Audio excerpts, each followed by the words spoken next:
Okay. Hello and welcome to Hello. Thingish. Hi, this is Danielle Baldwin. I'm so excited to have Danielle on today. We're talking about her wonderful new book, Sparking Greatness. I thought it was a great time to have this conversation about a book because it's the beginning of the year and it's a wonderful book to get inspired and motivated to complete the goals and set the goals that we have that we want to have for 2026. I'm going to read a little bit about you, Danielle, and then we'll get started. Okay. So this is a brief bio: author, coach, facilitator, and unapologetic dog person.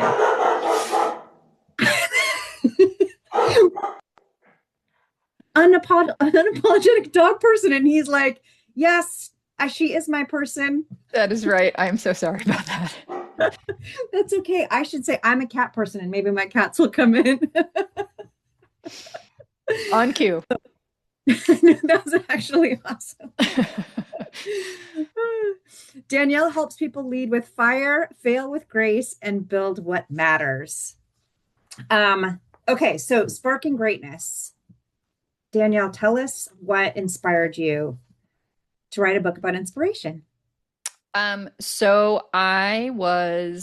do a lot of executive coaching and I feel like, and I think your audience will get this, like at the very core of my being, I'm a writer. So I was working on this fiction project that I was really happy about. Kind of like the premise was the questions that fail us. I was really excited about it. It was kind of like Crash meets Three Billboards. And I was doing a one-to-one with one of my executive coaching clients, one of my members. And it was in the middle of the pandemic, and I'm sitting at the kitchen table, and he's talking about the fact that he had recently done one-to-ones with all of his employees. And they had met with their direct supervisor first. He's the CEO, and then he did skip levels. And he's like, so we ask employees at the end of their one-to-ones and during this time, like, do you understand your role? Do you understand where the company's headed? And like, how are you feeling? Because pandemic, right? And so he said, D, to a person when they met with their direct manager, they said, yes, yes, and I feel motivated. And I was like, okay, I gotcha. And he's like, here's where it gets weird. And I was like, bring it. And he said, when they met with me, they answered yes, yes. And he's like, and to a person, they answered inspired. And I was like, okay. And he's like, well, why do you think that is? And I was like, I don't really know. And then he was like, well, we throw that term around all the time. Like, what is inspiration?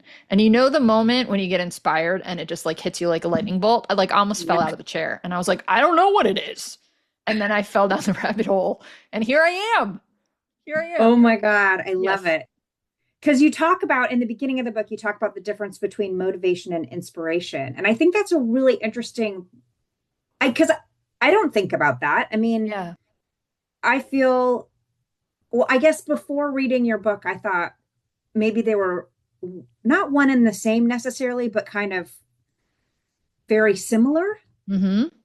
Um, but do you want to just tell us a little bit like about the difference, I guess? Do you have Yeah, I mean, we that use in a them nutshell? interchangeably, but they are different. Like Yeah. inspiration is defined by this like feeling of transcendence, which sometimes you get with motivation, but not really. Like the way that I like to explain it the most is inspiration is like your view from the mountaintop. So when you're inspired, it's evocative, meaning like it comes out of nowhere. Like inspiration's fleeting, right? So it like bazinga, you get the zap, and there you are, right? You have this feeling of transcendence and it motivates you, right? It inspires you to take action. So you get this view of the mountaintop, and you're like, oh my gosh, it is lovely up here. I can see future version of myself. I can see something. Like I also say that inspiration transmutes hope into faith.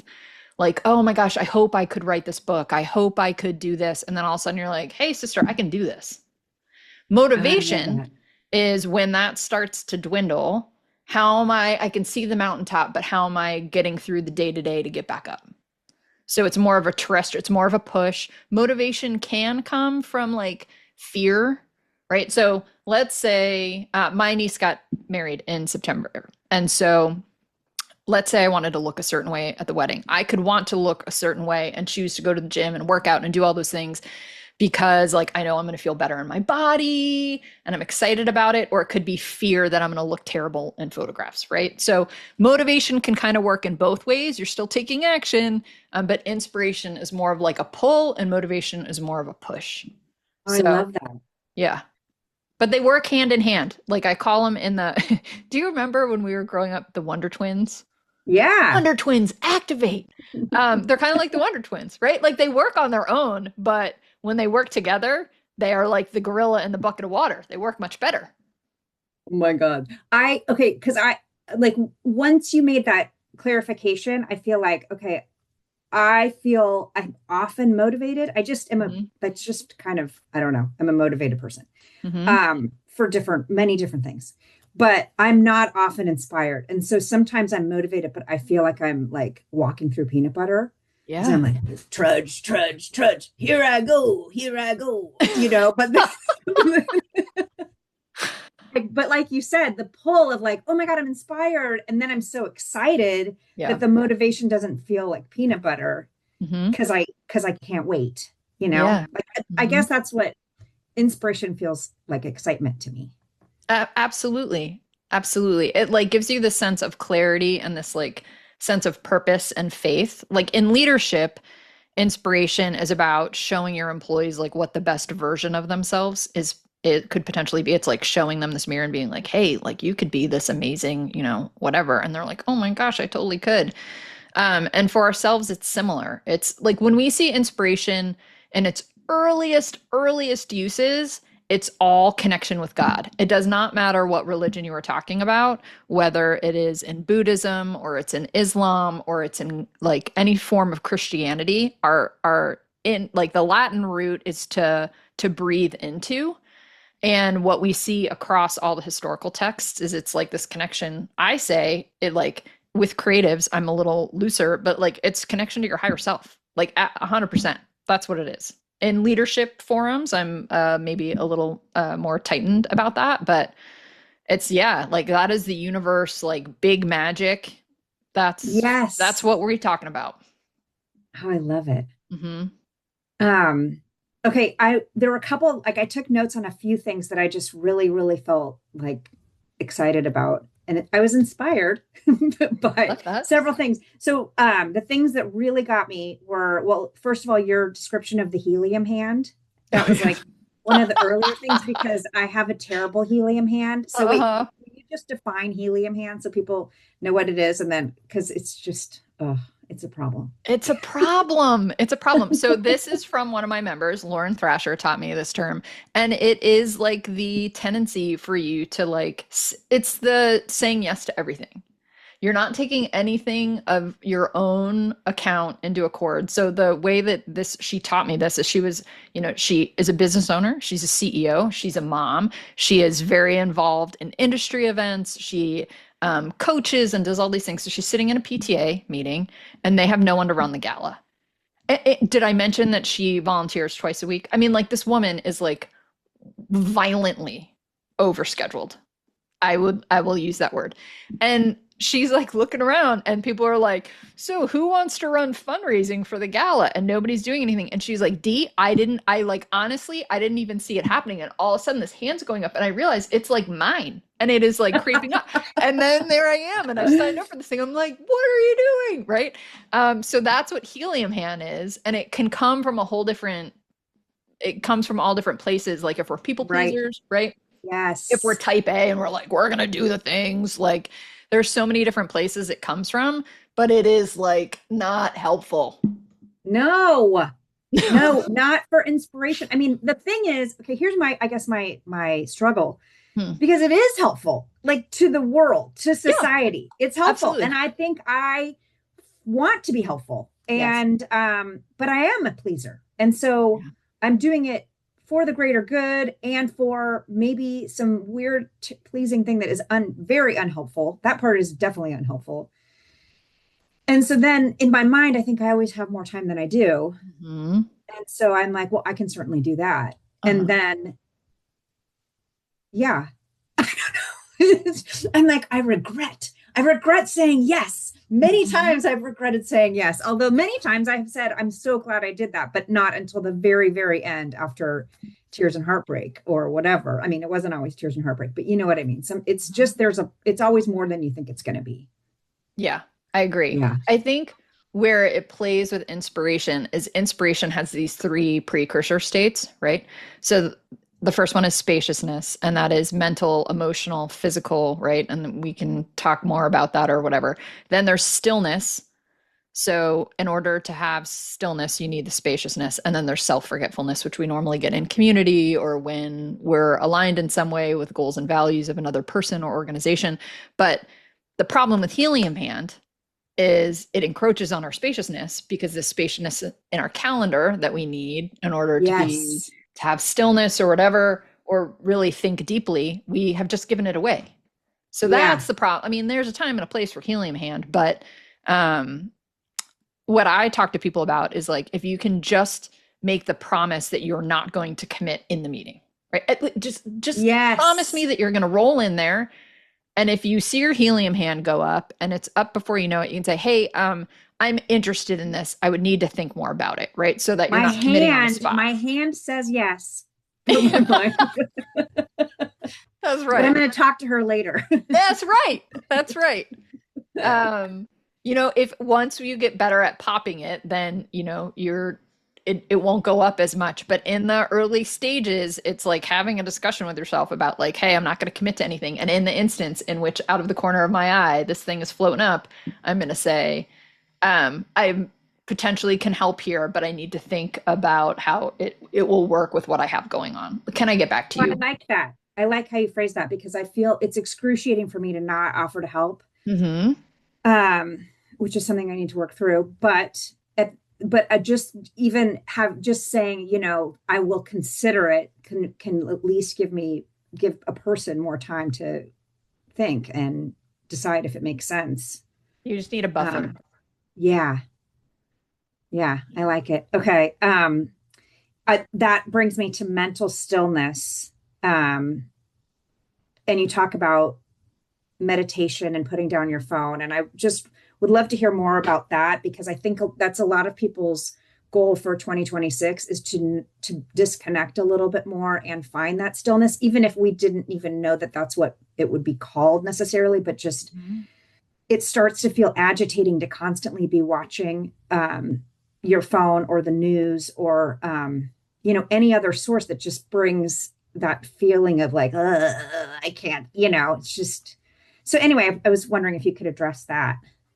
Yeah, I think, in this day and age, we have so many more Yes. inputs and it's horrible. Like sometimes I Yes. have my phone and I like it, and sometimes to be honest, I want to like huck it into the abyss because I mean it's like why Yeah. you are like our parents would go on vacation and unless you knew the number to like the hotel they were staying at, like you weren't getting a hold of them on vacation, right? Like their work wasn't calling them. They weren't getting texts and Slacks and Teams and like what?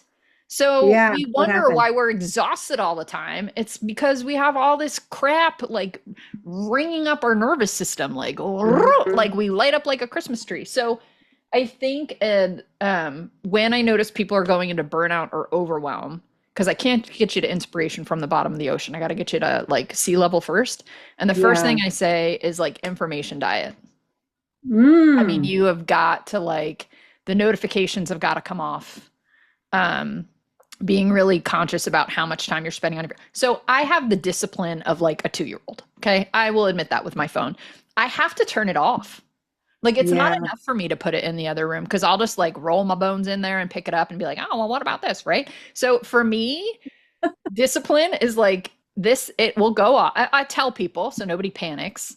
And I turn it off. And so that is really helpful for me. Like during the pandemic, we all needed like because we were just constantly getting lit up with like news sources. So like you limit your Yeah. news sources, you limit like all of those things. And then I think the other thing that I talk to a lot of people about is people freak out about stillness being meditation. And that's not what I'm talking about. It can be, Mm. and I Hmm. recommend that. But Yeah. stillness is like, how do you quiet mental stillness doesn't equal physical stillness.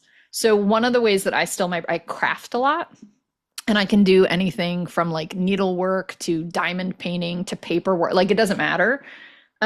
Jigsaw puzzles, you can garden, you can woodwork, you can play soccer, you can run. Um, my what I tell people is there's a humming rule. So if you can hum and do it, then you've got a good balance where inspiration can bloom. But like if you are like trying to make, beat Roger Bannister's 4 minute mile, then like maybe, we're probably a little overexerting here. Right. Um, That's not stillness. so it's the stillness in which like you drop into the zone. Um, This is and the but humming zone or what, or yeah, like the humming is only meant for like a physical, if you're like, hey, I have to keep moving. Like let's say you're a big skier. If you can get into a rhythm skiing, that can be very meditative, right? But if you are like out of breath because you are skiing through the woods or you're doing like whatever, it's just I want you to have enough control of your breath, because that means you can still have ideas come in. You're not so focused on physical exertion, that you don't have any room. Does okay. that make sense? Yeah. Like Yeah. when I used to do CrossFit, I used to think the whole time, like, I just don't want to die. I don't want to throw up. I don't want to die. I don't want to throw up. I don't want to die. Right. So the Yeah. good news is it took me to be totally out of my head, but there's no way I could have been inspired because I was so overexerted at something I was Right. terrible at, to be clear, that I didn't have any room. Okay. Yeah. Interesting. I mean, I'm a fan of meditation. It took me Hmm. a Me long too. time to be a fan of meditation, but I do like it. Mm. And I was thinking about like and maybe this is different, but like I have to be in silence to work, but I found that I can work with Gregorian chant. Like that's very, I don't know. And I'm like, why does this work? Why is this so, it brings me like peace and stillness. 100, like my book coach, um, loves birdsong. And I listen to birdsong Oh, and I like birdsong, but I can't work with birdsong. I probably know I'm a Spotify girl.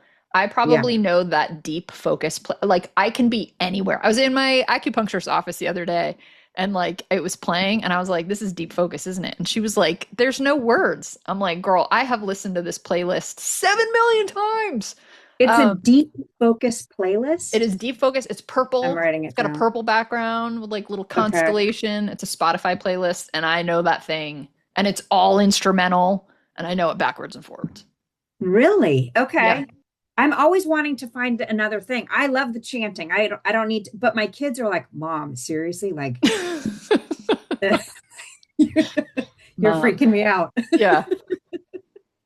But okay, no, that's yeah, I guess I don't know. I find it's just interesting how some people are able to like zone in and what it takes to hearing what you're saying, that whatever it takes to get you to that point, that place of stillness, um, will allow for spaciousness.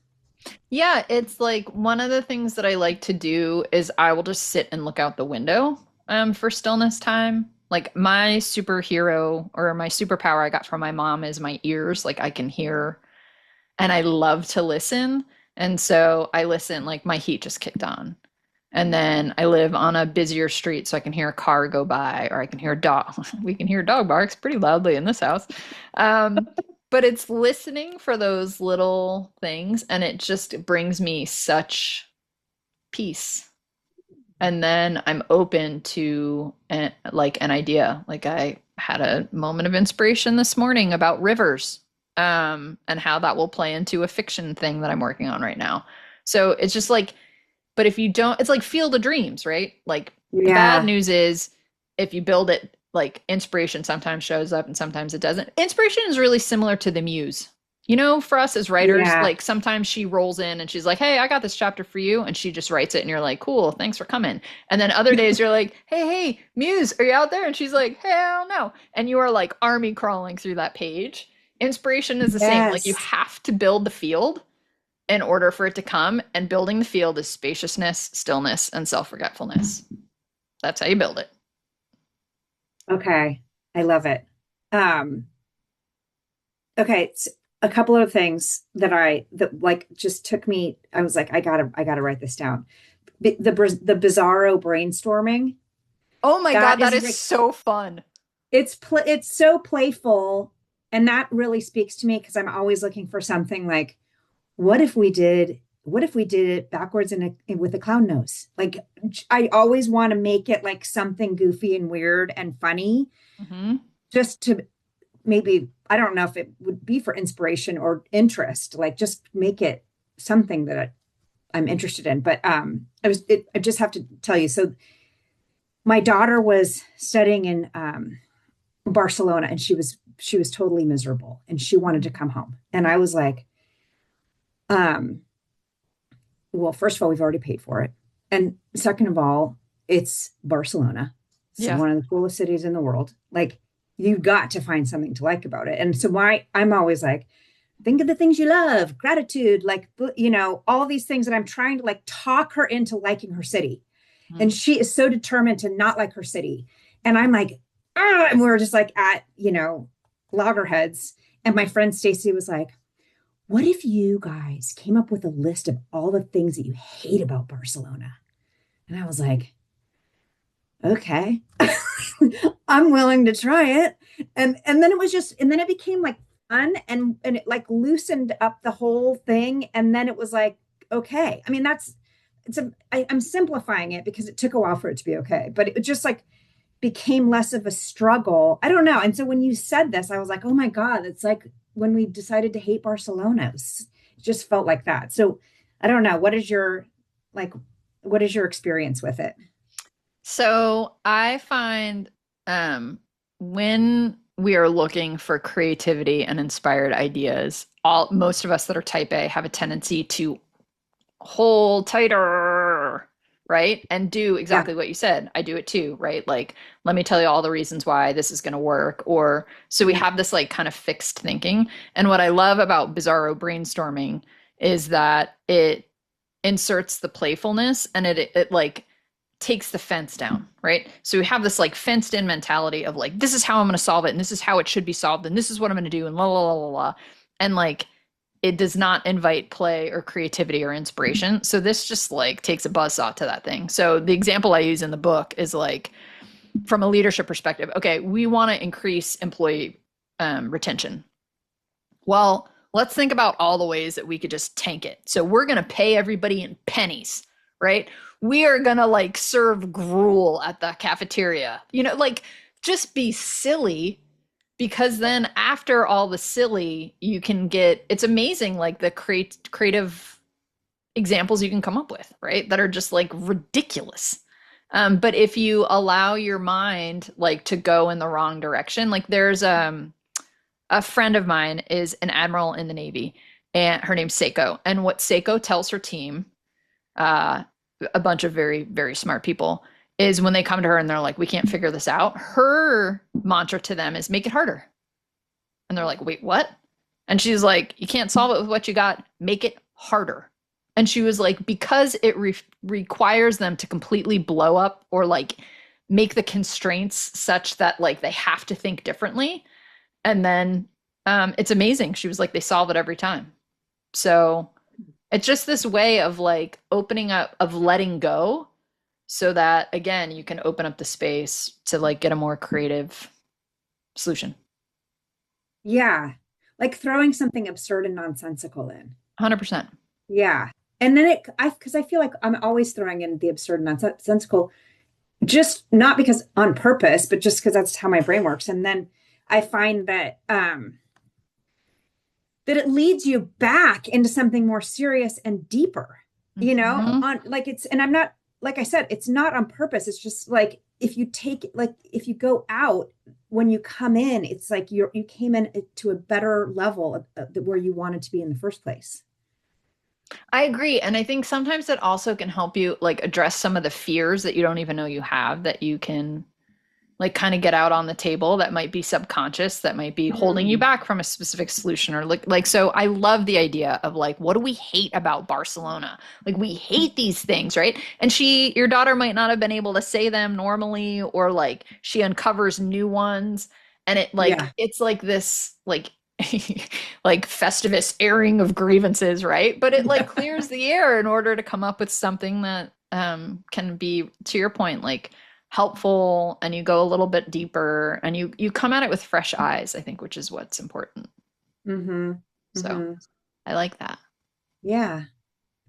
Um, okay, you talk about connecting to nature and bringing the outside in. So that's two different things, but I really loved both of them. And it's like on my list of things to do for this year is just connecting to nature more. Um, so can you tell us about how that plays a role in inspiration? It plays a huge role. So Yeah. the inspiration that there are two different types of inspiration. So I'll just throw that one out there first. So there's Okay. inspired by and inspired to. Inspired by is like a sunrise. So for the large majority of us that see this really beautiful sunrise, we are like inspired by like, oh my gosh, it's so beautiful, la la la. Sometimes we're inspired too. So like if we're a photographer, we'd be like, oh, well, I need to take more pictures of sunrises. Or maybe it inspires you to get up earlier, right? But there are a few, but mostly it's inspired by. But it can be, we can get that sense of stillness and spaciousness in nature to get the inspired to, which I talk mostly about in the book.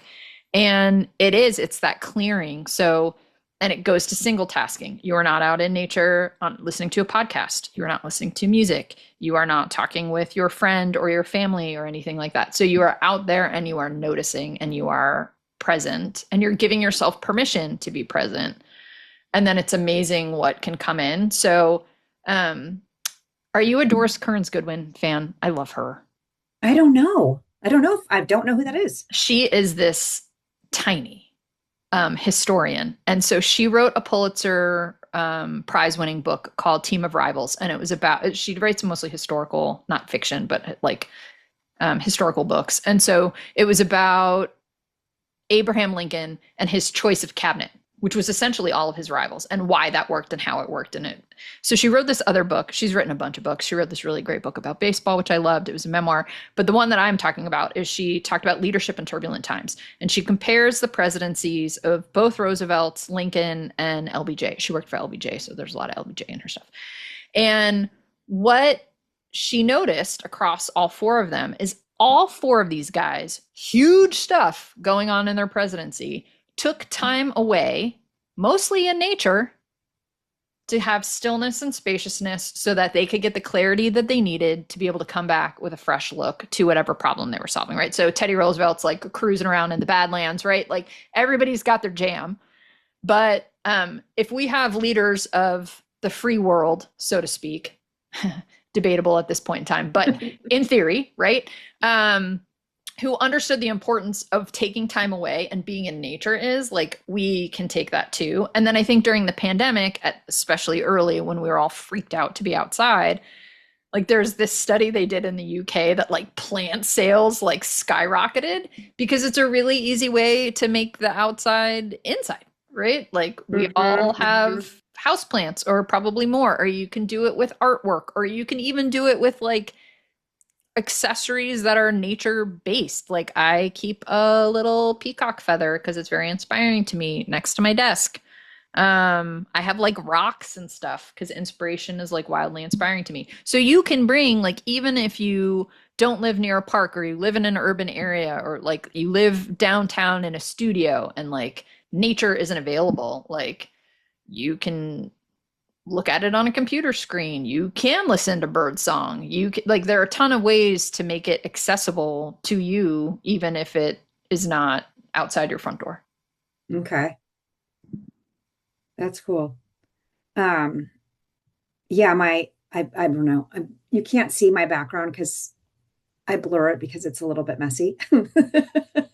But yes, I'm a plant freak and but I do think getting outside is like the key to, just loosening up and um and letting in ideas. So that's something that I'm for sure focused on, It's getting to an inspired state more often. it's interesting because one of the components, right? There's that feeling of transcendence. There is a very physical component to inspiration, and it's about sightline. right? And they Really? did this study, absolutely. It's called the cathedral effect. And so when you have higher sight lines and bigger areas of space, your thinking tends to be bigger in this weird way, right? Like it expands upwards. And so more creative work, more strategic work. There's also a time and a place to have that like closed in library carrel feel when you are doing spreadsheets or you're doing detailed work, right? But absolutely, the cathedral effect is something that's very real. And so outside with zero horizon, right? Like it just expands up into the sky is like that's why nature is like a very quick, easy way to get that sense of stillness and potentially inspiration because you have there's no like when you ride around on a bike versus driving around in a car, like even in your own Yes. neighborhood and how like wildly Yes. different that is. Like Oh, 100%. A bike ride has always been like my favorite thing to do. And I don't know why, but I do feel I'm like, I feel like I'm 8 years old, like same. way, like, and I totally notice so many more things in the neighborhood than I would have in my Absolutely. car. Yeah. 100%. Even like it's even different from walking. I feel like there's just oh gosh, I love bike rides too. But yeah, I mean, the theory is even if you're walking whatever, like having nothing that's hemming your line of sight in is helpful. So no baseball hats. No baseball hats. Nope. It's gotta be, It's got to be big. gotta be able to look up. That's right. I love a good baseball hat, especially on I days do where my too. hair might not be the cleanest. But yeah, Right. Yeah, there is a time and a place. there's a Yeah. time for sure. Um, okay, so and then the inner judge, I wanted you to address that if you can, because I think it is a problem for it's certainly a problem for me. And I'm like I even feel like when I notice it, that's a win. But 100%. yeah.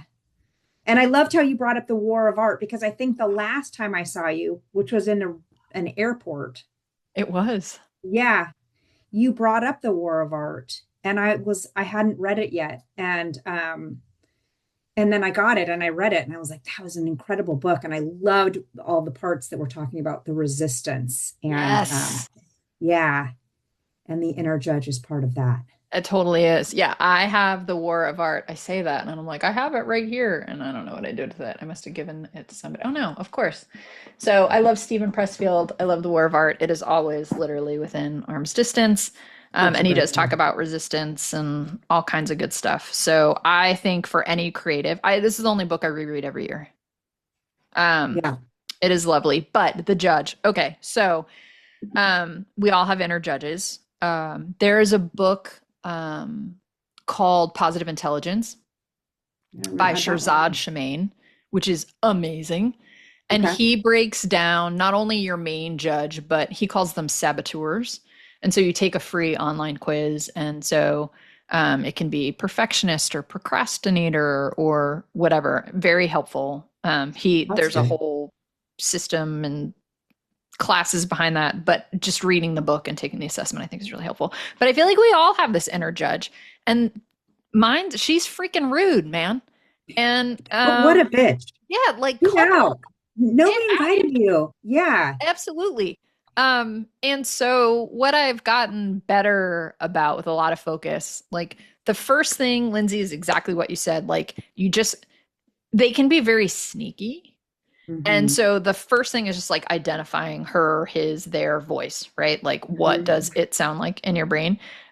Because for many of us, we've lived with them so long that like sometimes we don't even. So the first filter I applied that quite frankly was horrifying. Somebody was like, why don't you, when you hear that voice, ask yourself, would you say this to like your sister or your best friend? And then you hear the stuff you tell yourself and it's like oh my god, like horrible. Like you would Yeah. never ever ever say that to someone else and you're like oh dang, okay, so she's worse than I thought.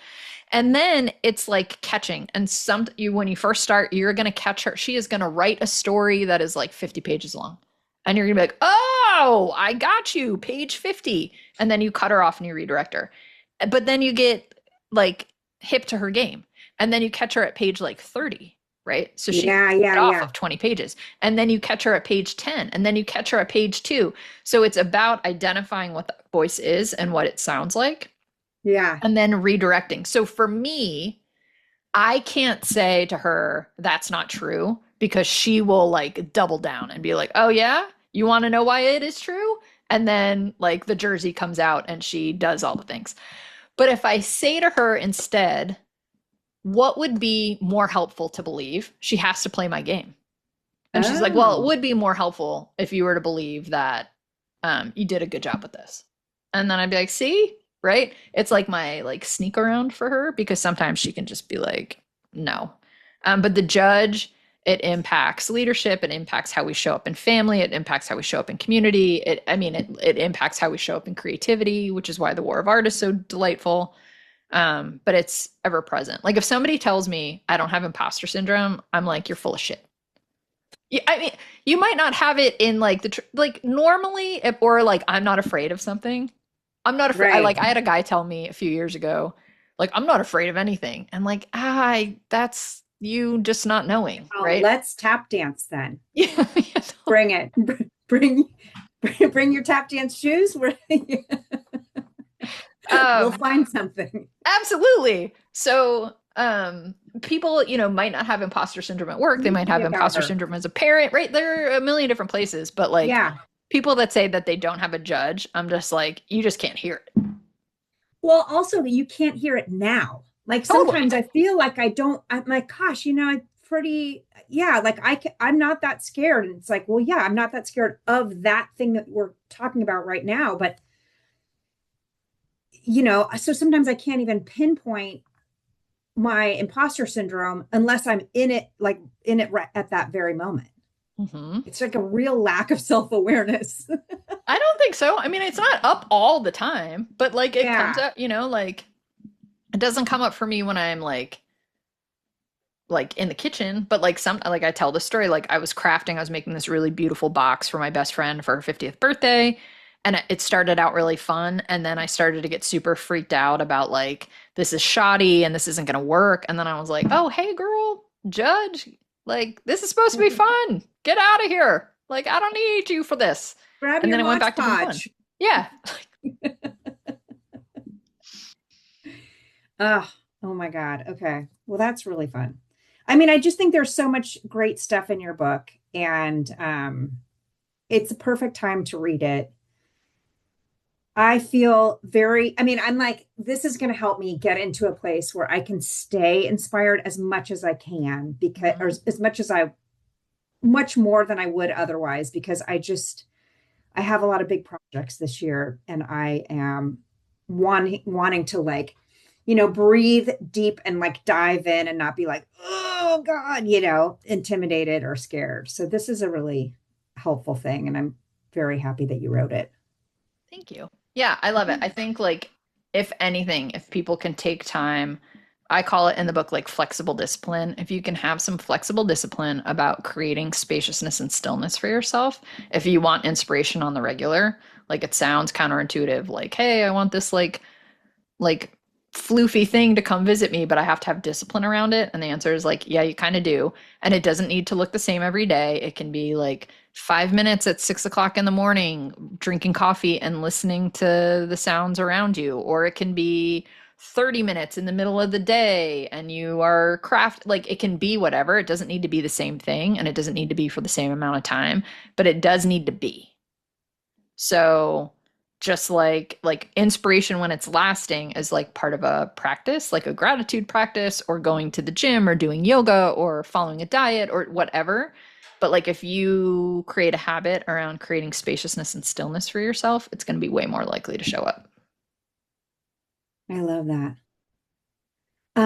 What is the group that you're talking about that you tell us a little bit about your work in case people are interested in what you're doing.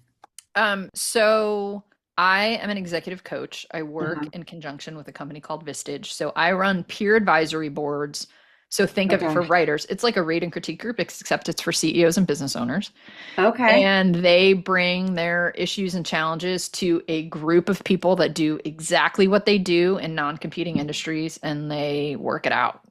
Oh, that's So, such a cool thing. oh, it is so cool.